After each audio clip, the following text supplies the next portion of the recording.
안녕하세요. 반갑습니다.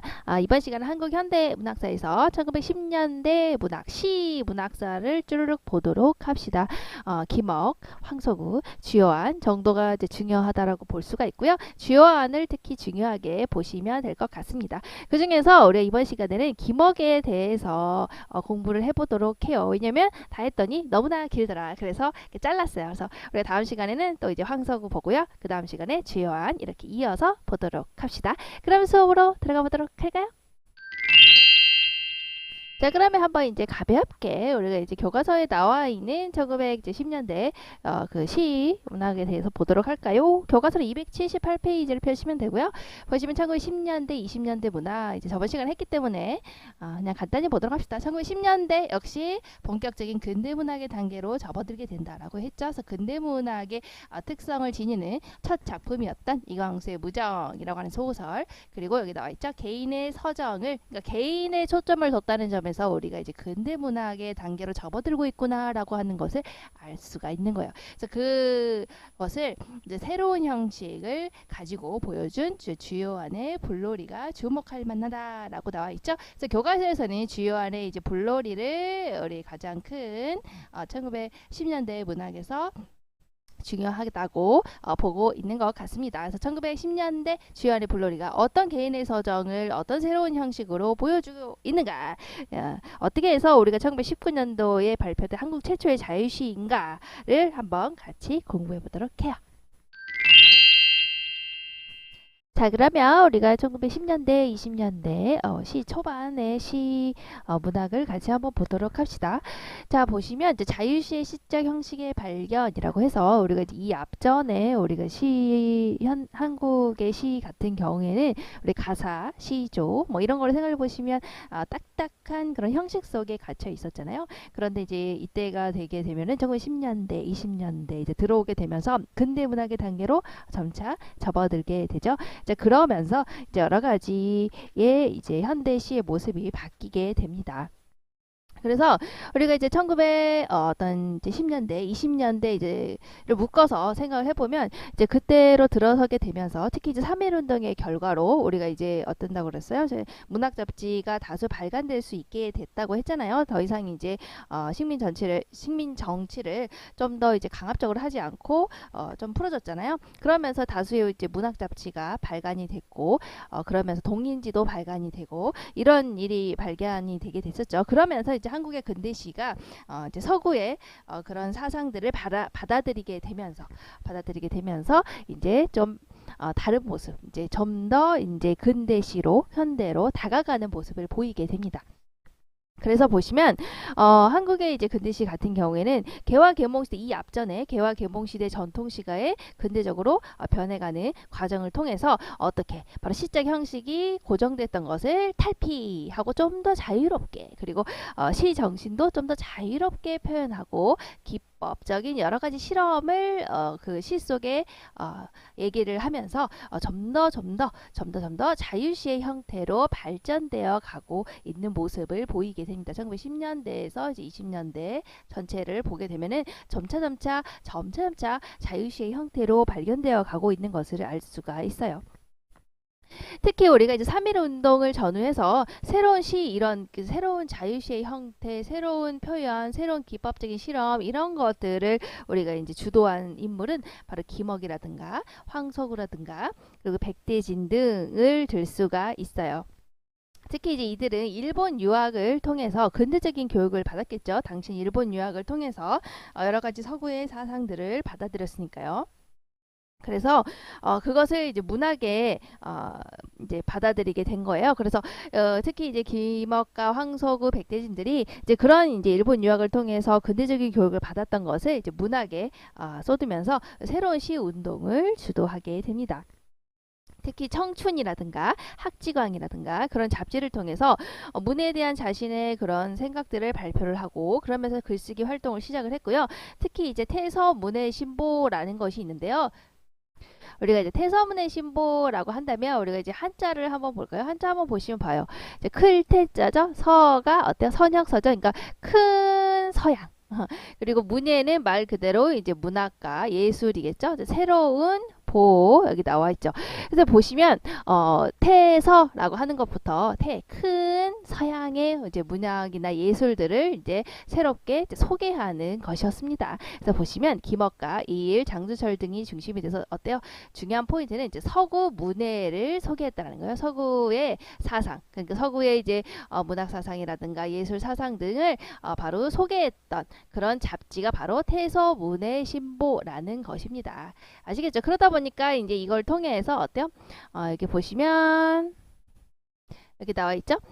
본보는 태서가 즉 어때? 큰 서양이니까 서양의 유명한 소설이나 사조라든가 그리고 산문, 가곡, 음악, 미술, 각본 등 그런 일반 문해에 대한 기사를 붓으로 직접 본문으로 충실하게 번역해서 발행할 것이다. 그래서 서구에 여러 가지 이런 일반 문해에 대한 것들을 번역해서 실은 것이 바로 태서문해신보입니다.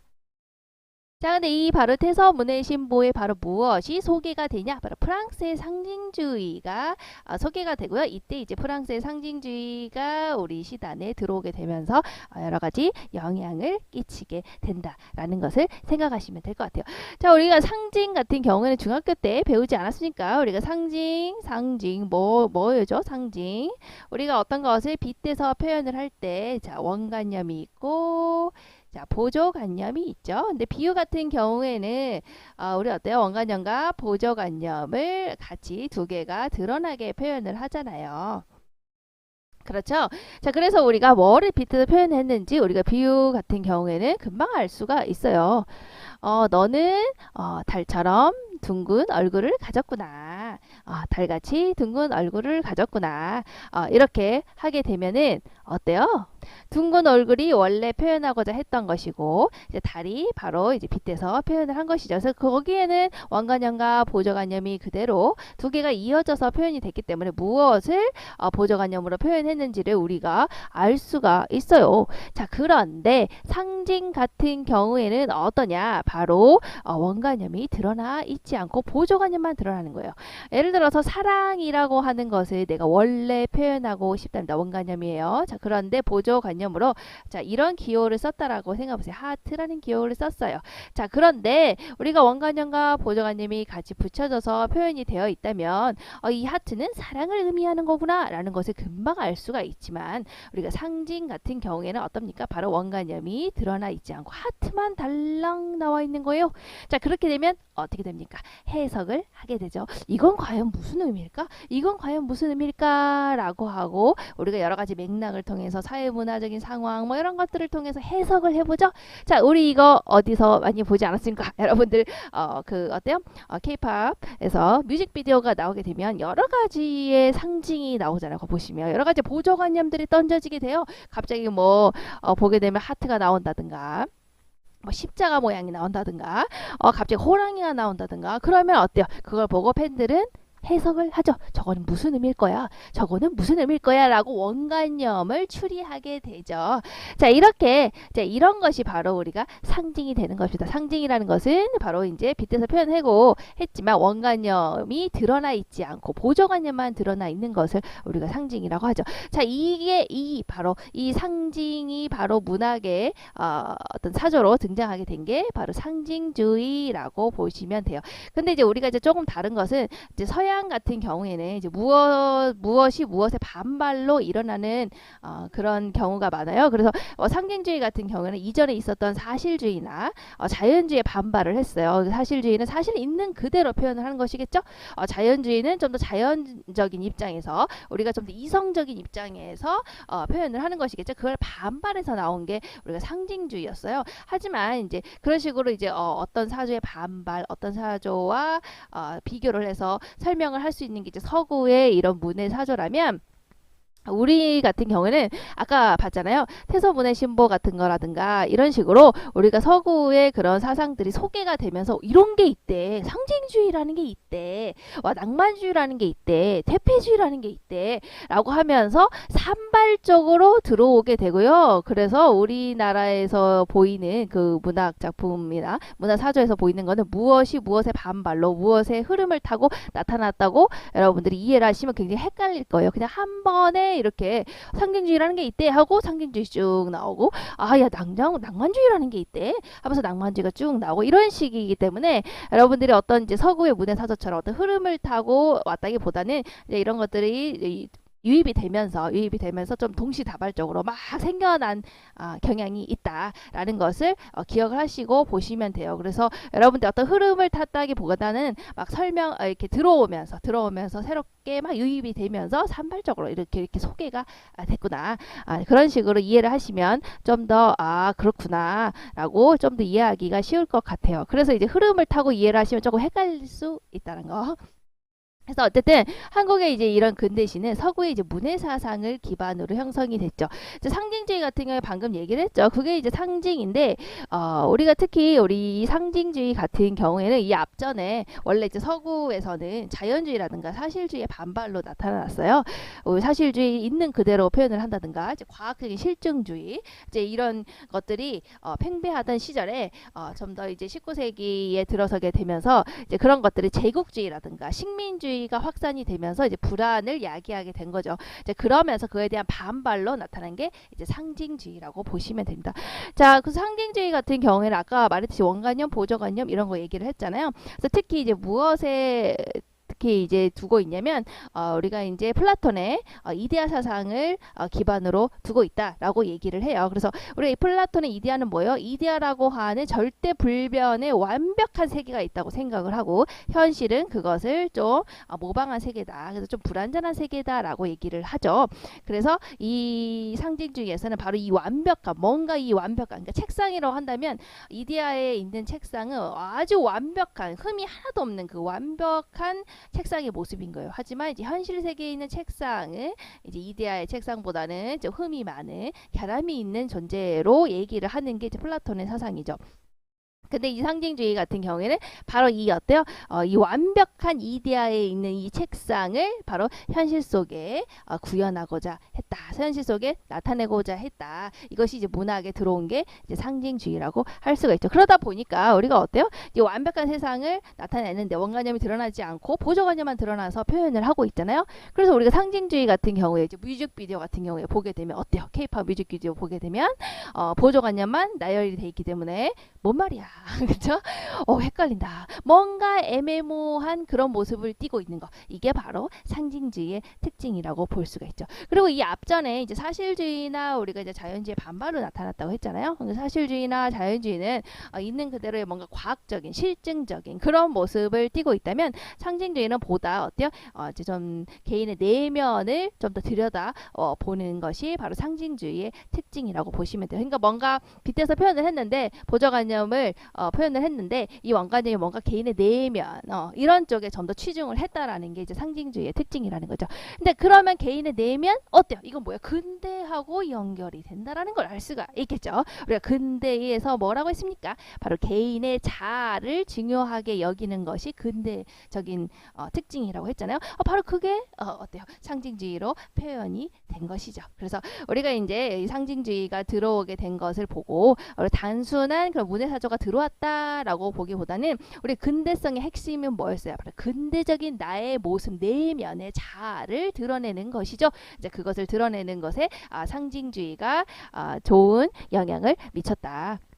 라고 해서 중요하다라고 하죠. 그래서 이제 상징주의를 근대적인 의미에서의 시의 척도, 그러니까 좀 더 개인적인 내면을 드러낸다라고 하는 그런 우리 근대적인 의미의 우리 근대시의 척도로 우리 상징주의를 말할 수 있고, 그래서 이제 중요하다라고 말할 수 있죠.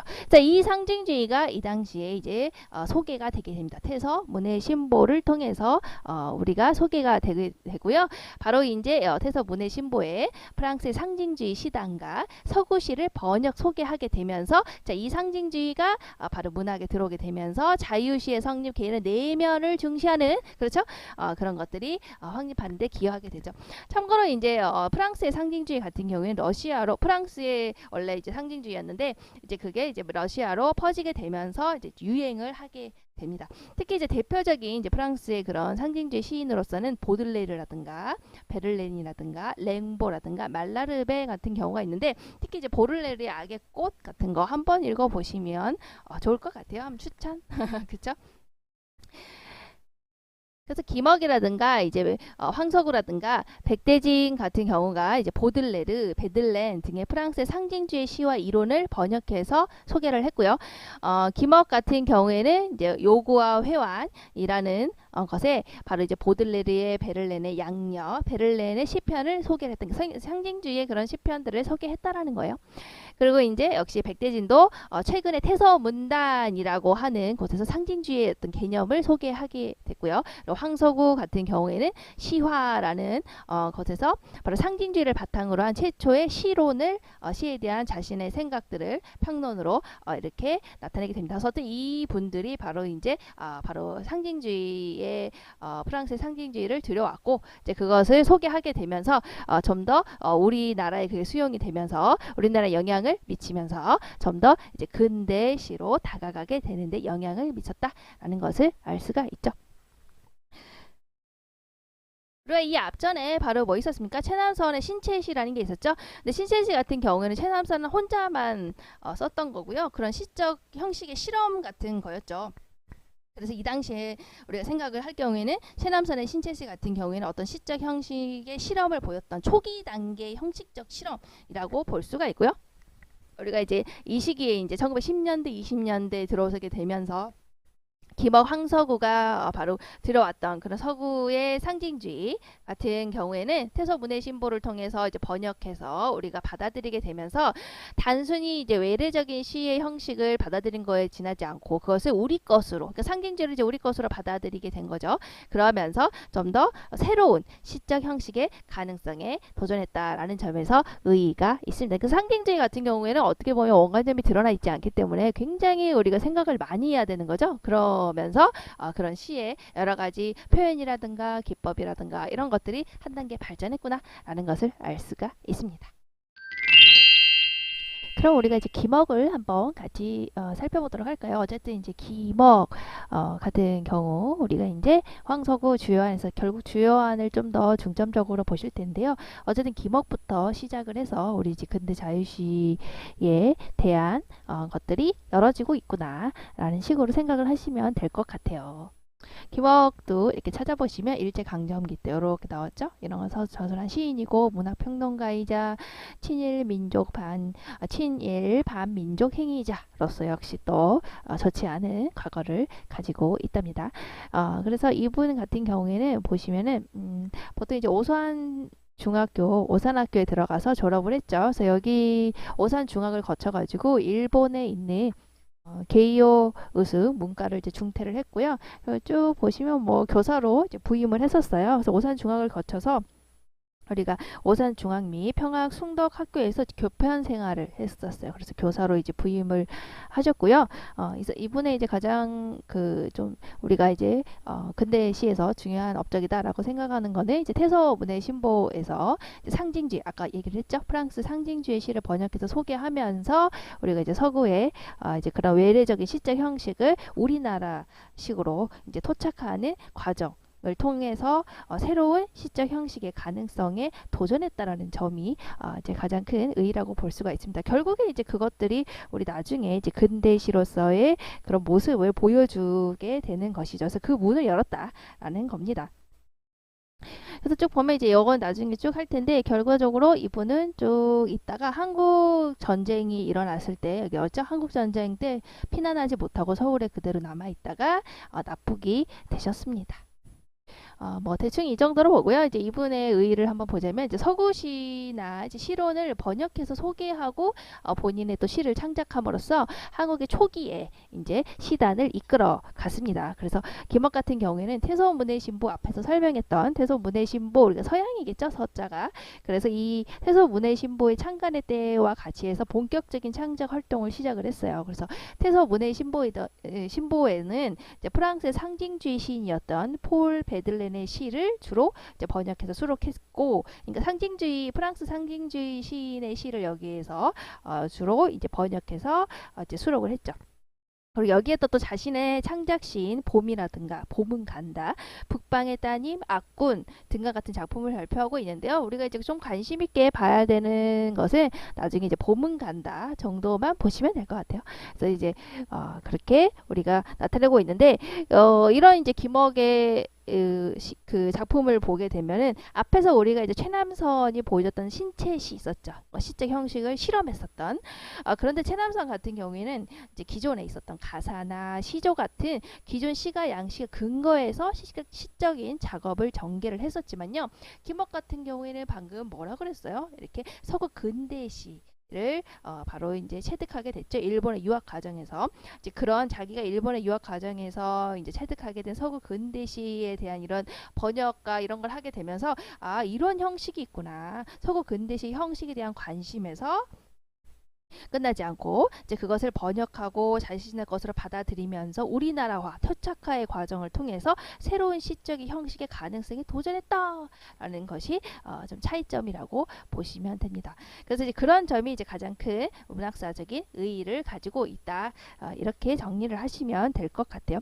그래서 우리가 최남선의 작품에 비해서는 좀 더 안정적인 형식을 갖추고 있고요. 시적인 서정성에 대한 인식이 잘 드러나 있다라고 볼 수가 있어요. 그래서 시적인 표현에 있어서 우리가 좀 더 안정적인 형식과 운율을 가지고 있고 최남선보다는 이제 좀 더 그리고 이제 시적인 서정성, 그 정서의 문제에 대한 것을 인식하고 있다라는 것이 바로 이제 김억의 의인데요. 이것은 결국에 우리가 나중에 시라고 하면 우리가 흔히 떠오르는 게 뭐예요? 내 감정에 대한 내 정서를 표현하는 것을 내용으로 보통 하고 있고 그리고 그에 맞춰서 우리가 형식과 운율을 짜잖아요. 자, 그런 것들이 바로 이 김억의 시에서 드러나 있다라는 거죠. 결국에 이것은 뭐예요? 우리가 지금 말하고 있는 근대시의 본질적인 속성이죠. 이렇게 근대적인 자유시의 성립을 하는 과정에서 그 이론적 기반을 가장 초기에 제공하고 있다는 점에서 이제 문학사적인 의의를 가지고 있다라고 볼 수가 있습니다. 그래서 이렇게 김억 같은 경우에는 시적인 어떤 형식, 리듬 이런 것들을 제대로 자각을 하고 있었다라는 것이죠.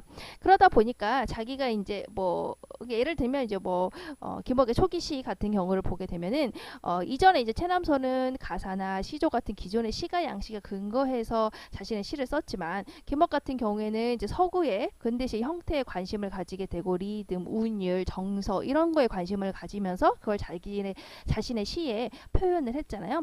그러다 보니까 좀 더 이제 자신이 즐겨 쓰던 시 방식은 뭐 시상의 전개 과정에 따라서 두 개의 행을 합쳐서 하나의 연으로 구성을 한다든지 또 각 연의 마지막 음절에 유사한 음성적인 자질을 지닌 음절을 배열하는 거 그 뭐예요? 아분법이죠. 그런 효과 이런 것들을 잘 드러내고 있다라고 하는 겁니다. 형식에 대한 그런 관심 이런 것들이 드러나 있죠.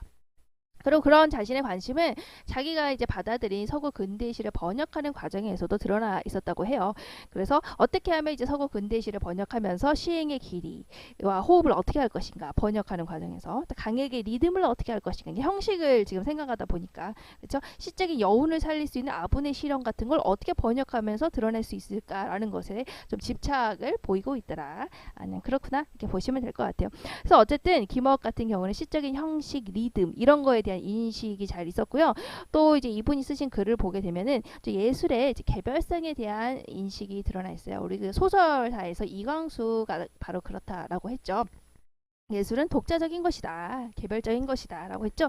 역시 여기서 우리 김억 같은 경우도 시도 바로 더 이상 가치와 이념을 표현하는 게 아니고 바로 정서적인 가치를 나타내는 인식의 문제다. 라고 말해서 시적인 어떤 정서 있죠. 시적인 정서, 내 마음의 상태 이런 것들을 표현하는 것. 그런 시적인 정서의 중요성을 가장 먼저 체득한 시인이구나. 라는 것을 역시 알 수가 있습니다. 그래서 자신이 이제 이런 시적인 형식, 리듬, 그리고 시적인 정서의 중요성 이런 것들을 잘 알다 보니까 시적인 형식의 독자성, 그 자율성이 시 형식 자체의 독자성과 자율성이 있구나라고 얘기를 한 거죠. 그러면서 이런 인식에 근거해서 우리 조선도 조선인에게 맞는 시형을 찾는 일이 바로 시인에게 중요하다라는 점을 지적하고 있습니다. 그래서 이분이 얘기하는 것은 시적인 형식은 시 자체의 내적 요구에 의해서 결정이 된다고 해요. 그래서 시에 있어서 개인적인 그런 음율은 불가침의 영역이고 시적인 리듬, 형식 그것은 시 자체의 독자성인 것이다 라고 얘기를 하고요. 이게 바로 뭐예요? 바로 근대 자유시 얘기하는 거죠. 이런 시적인 인식이. 그래서 우리가 이제 이런 김억의 인식이 바로 그 근대적인 자유시의 성립 과정에서 이런 식으로 보는 게 바로 근대시구나, 근대적인 자유시구나라고 하는 그 이론적인 기반을 제공하고 있다. 그래서 이제 김억이 가장 최초로 이렇게 문학사적인 의의를 가지고 있다라고 볼 수가 있습니다. 그래서 어떤 이제 근대 자유시에 대한 어떤 근대적인 자유시를 어떻게 해 봐야 우리 이게 근대적인 자유시인가? 바로 안정적인 형식과 운율, 그리고 시 자체의 독자성, 자율성 이런 걸 가지고 있는 시적인 정서를 가져야 돼라고 하는 것을 바로 김억이 제공하고 있다라는 점에서 이제 문학사적 의의를 가지고 있다라고 보시면 됩니다. 그리고 김억은 태서문의 신보의 이후에 서구시의 번역을 이제 수용하는 데 대해서 누구보다도 적극적으로 나서고 있어요. 김억은 이제 서구시를 번역한 최초의 시집이 바로 온해의 무도인데요. 이제 그런 최초의 근대 번역 시집인 온해의 무도를 이제 발간을 하게 되고요. 그 이후에 이제 신월, 또 이뤄진 진주, 망우초, 동심초 등의 이제 번역 시집을 출간을 했고요. 그렇게 이제 시를 번역하는 데 대한 이제 이론적인 탐구 작업 이런 데도 관심을 가지게 됐습니다. 특히 이제 온해의 무도 같은 경우에는 베들렌이라든가 보들레르 등의 프랑스 상징주의, 아까 상징주의 얘기했죠? 상징주의 시인들의 작품을 주로 번역해서 수록이 됐죠. 그러니까 이제 아무래도 프랑스 상징주의의 그런 시들을 번역하고 소개하면서 영향을 받게 된 거죠. 특히 이제 이 시인들의 작품들, 그러니까 베들렌이라든가 보들레르 같은 그런 프랑스 상징주의 시인들의 작품 가운데는 특히 이제 계절적인 감각을 지닌 서정적인 시들을 많이 소개하고 있는데요. 이거는 이제 김억이 개인적으로 이런 시적으로 좋아했던 시적인 취향이구나라고 이제 우리가 알 수가 있어요. 그래서 이제 이런 시들을 소개하면서 이제 서정적인 시들, 계절적인 감각을 담고 있는 서정적인 그런 프랑스 상징주의의 시를 번역하고 소개하면서 자신도 영향을 받게 되겠죠. 그래서 이러면서 이런 번역을 하게 되면서 김억 역시 시에 대한 서정성에 대한 깊이 있는 이해를 갖게 됐죠. 그러니까 이거는 아까 뭐라 그랬어요? 근대 시의 이제 본질적인 속성이었던 바로 정서의 문제에 대한 자각. 이런 것들을 이제 아무래도 이제 번역하고 서구시를 번역하고 영향을 받으면서 가지게 된 것이다라고 볼 수가 있습니다. 특히 이제 서구시가 가지고 있는 그 리듬을 한국어로 재현하는 데 상당한 노력을 기울였고요. 번역하는 과정에서 또 시적인 언어를 표현할 때 구어체를 적극적으로 활용한다든지 또 비유적인 시적 표현을 굉장히 아주 멋있게 다양하게 사용을 한다든지 이제 이런 것들이 이제 결과적으로 한국 근대시에서 우리가 이제 근대시로 나아가는데 영향을 미쳤다라고 볼 수가 있죠. 그리고 이제 김억이 초기의 시작 활동은 첫 창작 시집이 바로 해파리의 노래라는 데서 이제 우리가 알 수가 있습니다. 이 시집을 통해서 김억이 이제 새로운 시적인 형식에 대해서 추구하고 있구나. 그래서 사행으로 이제 구성되고 있지만 그게 이제 단형인 하나의 시 그런 시에서부터 해가지고 또 여러 개의 연으로 이렇게 구성된 또 긴 시까지 형태적인 실험을 다양하게 전개를 하고 있어요. 그러니까 근대시로 우리가 나아가는데 김억이 이러한 영향을 미쳤구나라는 걸 알 수가 있겠죠. 그 전에 우리가 이제 있었던 시조라든가 뭐 그런 가사 작품이라든가 이런 거에서 이제 벗어나서 좀 더 자유로운 형식 이런 것들을 시도하고 있다라는 것을 알 수가 있죠. 그래서 이런 것들이 결국에 그 전에는 우리가 이제 근대적인 자유시로서의 어떤 독자적인 어떤 형태를 가지고 못했잖아요. 우리 한국의 시단에서는. 근데 이제 김억이 이런 것들을 시도하게 되면서 좀 새로운 시적인 형식을 정립하는 과정에서 매우 중요한 의미를 가지고 있다. 그러니까 이제 이런 형식을 자유롭게 우리가 이제 시에서 사용할 수 있구나라는 것을 이제 김억의 시를 통해서 우리가 이제 알 수가 있게 된 거죠. 그래서 이 해파리의 노래에 수록된 여러 가지 시들은 언어 표현이라든가 시의 형태 이런 면이 굉장히 참신했던 거예요. 그래서 결국에 이것들이 1920년대 초 시단에 큰 영향을 미쳤고 이것이 이제 큰 우리가 김억의 의의라고 보시면 될 것 같습니다. 그리고요 이제 김억 같은 경우에는 또 보시면 여기 좀 특이한 게 있는데 문학의 이제 특수성과 보편성을 동시에 추구했다라는 건데 이건 그냥 뭐 그렇구나 하고 보시면 될 것 같아요. 그래서 보시면 여기 쭉 내려가서 보시면은 김업 같은 경우에는 여기 보시면 여기 나와 있죠. 1920년 7월 세계 어학회를 조직하고 회장을 맡아서 에스페란토의 보급 운동에 나섰다라고 이제 특이한 내용이 있잖아요. 그래서 이게 이제 문학의 특수성과 보편성을 동시에 추구했다라는 건데요. 당시에 이제 에스페란토라는 언어를 사용을 하자라는 이제 언어 운동 같은 게 있었어요. 이제 그런 걸 주도를 했다라는 거예요. 그러니까 이게 뭐냐면 하나의 민족이 이제 두 가지의 언어를 가지자는 거죠. 그러니까 우리는 이제 한국 민족이니까 한국어를 쓰고 우리끼리는 한국어를 쓰고 또 옆에 일본도 그 일본에서는 일본어를 쓰고 또 중국인들끼리는 중국어를 쓰자. 그러니까 각각 중국어, 한국어, 일본어를 쓰지만 서로 이제 각자 대화를 할 때 있죠. 각자 서로가 이제 대화를 할 때 우리가 이제 만나서 중국인, 뭐 일본인, 한국인이 만나서 대화를 할 때는 이제 공용어인 에스페란토를 사용하자라는 그런 이제 언어 운동이 있었어요. 이제 그런 거를 주도를 했다라는 거예요. 그래서 이런 거를 보면 우리 이제 김억이 어떤 이제 생각을 가지고 있었냐라는 걸 보면 문학이라는 것은 어떤 특수성, 우리 한국적인 특수성을 가지고 있어야 되고 동시에 우리가 이제 서구의 그런 보편적인 특성을 동시에 추구해야 된다라고 하는 이제 자신의 생각이 반영이 되어 있구나. 이제 그렇게 볼 수 있을 것 같습니다.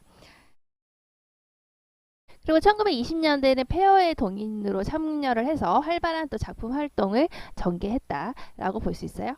여기 보시면 나와있죠.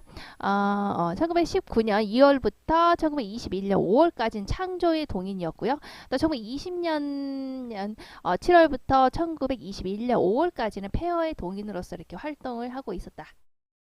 근데 우리가 이제 김억의 초기 시들이 보여주는 형식적인 실험을 가지고 있다는 것 점에서는 중요하다라고 볼 수 있지만 시들이 좀 어떻게 보면 좀 정서를 과잉으로 표출한다는 그런 감상적인 특징을 가지고 있다는 게 또 특징이라고 볼 수가 있어요. 근데 아무래도 이제 당시 시대 상황이 식민지 시대 상황이었잖아요. 그래서 그런 시대적인 상황과 관련되는 것으로 이해도 할 수 있지만 또 한편으로는 너무나 이제 정서가 편향돼 있다. 너무나 감상적인 것으로 정서를 과잉 노출하는 것으로 편향되어 있구나. 그래서 이제 여기서 과잉 노출하는 정서가 무엇이냐라고 한다면 이제 주로 이별이라든가 고독이라든가 죽음, 상실 이런 그런 정서를 좀 과잉 노출하고 있구나라고 또 지적을 하기도 합니다. 그래서 보통 이제 굉장히 좀 감상적인 그런 시를 많이 썼구나라는 것을 알 수가 있죠. 그리고 이제 김억 같은 경우에는 좀 특이하게 초기에는 자유시에 좀 관심을 가졌어요. 자유로운 시의 형식 이런 거에 관심을 가졌지만 이후에는 이제 민요시에 대한 관심으로 이제 넘어가게 되죠. 그래서 1920년대 중반을 지나면서 자신이 추구해온 시적 형식을 보다 고정적으로 이제 만들어내게 돼요. 그래서 이제 두 번째 시집 이후에는 이제 민요시에 집착을 하게 되고요. 또 안서 시집을 낸 이후에는 스스로 격조시라고 말을 한 좀 정형적인 시의 형태를 또 고집하게 된다라고 하는 게 이제 이 사람의 이제 나중에 후기에 이제 그런 특징이라고 보시면 됩니다. 이런 거는 그냥 그렇구나라고 보시면 될 것 같아요. 이렇게 이제 변한 이유는 이제 서구 지향적인 것에 이제 좀 매달려 있었잖아요. 아무래도 번역도 하고 막 이러면서 그러면서 이제 그의 시적 관심이 전통 지향적인 의식이 생기게 된 거예요. 반동으로 이제 그러면서 이렇게 나타나게 된 민요시에 대한 관심으로 이렇게 넘어가게 됐구나. 라고 볼 수가 있을 것 같습니다. 하지만 이게 또 오히려 정형적인 형태로 자유로웠는데 처음에는 그죠? 나중에 이제 반동으로 오히려 전통 지향적인 의식이 생기면서 민요시로 관심이 넘어가게 되면서 좀 형태적으로 정형적인 것을 추구하게 됐잖아요. 그래서 그런 것들이 오히려 나중에는 좀 자유로운 시적인 상상력 이런 것들을 표현하기엔 좀 어렵지 않았나라는 식으로 이제 후기에는 넘어가게 됐구나라고 보시면 될 것 같아요. 그래서 초기에 이제 시를 번역하면서 이제 어떤 율격에 대한 이제 집착 이런 것들에서 벗어나지 못했다라고 이제 지적을 하기도 합니다. 어쨌든 이렇게 민요시로 이제 관심이 넘어간 것은 이제 김억의 제자가 김소월이었거든요. 이런 김소월에게 영향을 끼쳤다라고 우리가 설명을 할 수 있어요. 우리가 이제 김억의 시 중에 좀 약간 관심을 가지고 의미가 있다라고 볼 수 있는 시는 바로 이제 봄은 간다라는 시예요. 딱 보시면 알겠지만 봄은 가버렸어요. 가버렸으니까 봄이라고 하는 거 뭔가 애상적인 거라는 거 알 수가 있겠죠. 당시 이제 식민지 시대 상황이라고 생각을 한다면 바로 우리의 좋은 시절 가버렸구나라고 하는 그런 의미를 드러내고 있겠구나라고 이제 시대 상황과 연관시켜서 생각을 하면 그렇게 생각할 수 있을 것 같아요. 우리가 이제 김억의 시 중에서는 봄은 간다를 이제 좀 중요하게 보시면 될 것 같고요.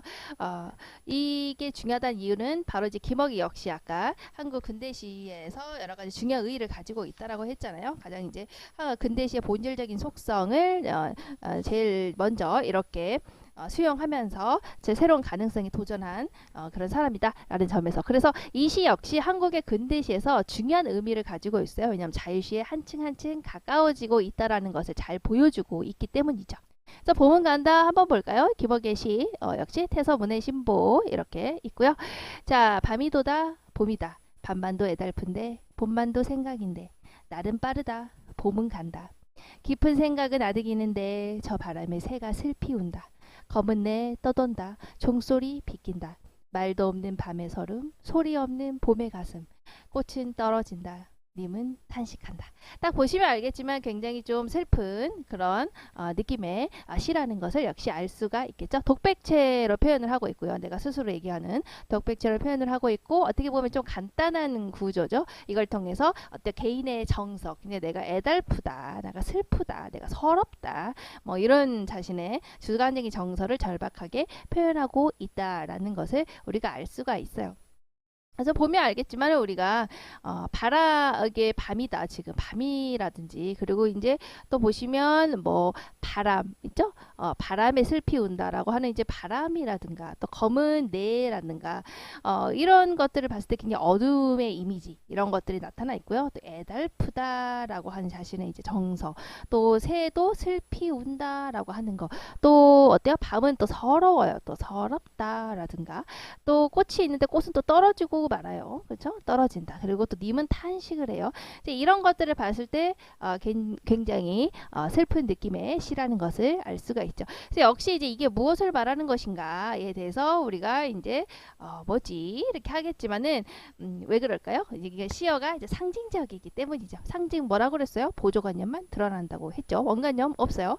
그러니까 보조관념 뭔데, 뭐 때문에 이런 거, 이게 뭔데, 밤에 술은 뭔데, 꽃이 떨어진다가 뭔데, 그렇죠?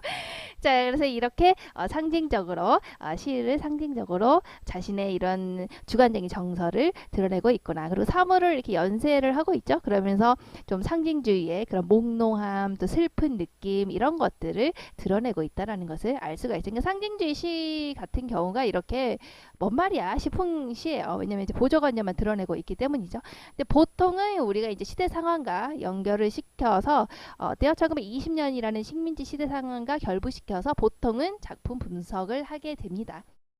그러니까 이제 보통 이제 꽃은 떨어진다, 님은 탄식한다 라는 것을 봤을 때 단순히 시간이 빨리 흘러서 안타까운 심정만을 읊은 한탄조의 가락이라고도 말할 수 있지만, 하지만 단순하지 않은 것은 뭐 이렇게 쭉 얘기하고 있죠. 그래서 이런 걸 봤을 때 이제 보통은 우리가 이제 시대 상황과 영을 걸부시켜서 일본의 제국주의 통치하에서 표현의 자유를 빼앗긴 식민지 지식인의 슬픈 모습을 드러내고 있다라고 이제 해석을 하죠. 그러니까 이렇게 보면 어때요? 이게 뭐를 말하는지, 보조관념만 드러나 있기 때문에 뭐를 말하는지 모르기 때문에 여러 가지의 이런 시대 상황이라든가 뭐 이런 것들을 통해서 이제 원관념을 이렇게 추적해 가는 것이죠. 이런 것들이 이제 상징적인 특징을 가지고 있구나라는 것을 우리가 알 수가 있어요. 그러니까 굉장히 어때요? 자, 어쨌든 우리가 이제 근대시에서 말했던 거 뭐예요? 자신의 정서, 그렇죠? 자신의 이런 정서, 슬프다, 애달프다라고 하는 자신의 이런 정서를 이런 자유로운 형식, 내면의 그런 정서를 드러냈다라는 근대성, 그렇죠?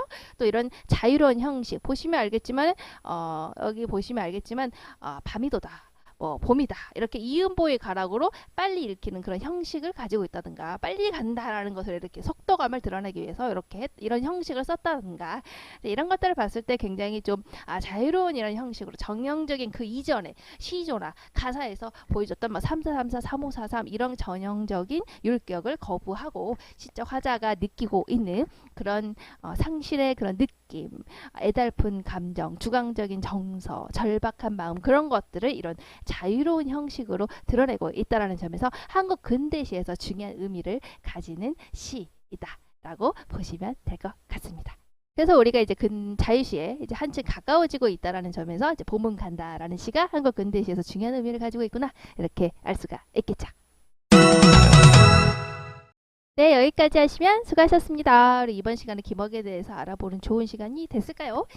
우리가 이제 김억, 황석우 주요한 뭐 백대진 등이 이제 일본 유학을 통해서 이제 그런 근대적인 교육을 받으면서 문학에 대한 관심을 키우고 특히 태서 문해 신보에 프랑스의 상징주의 시단 이런 것들에 대한 서구의 시 경향을 얘기를 하면서 서구의 시를 번역 소개했죠.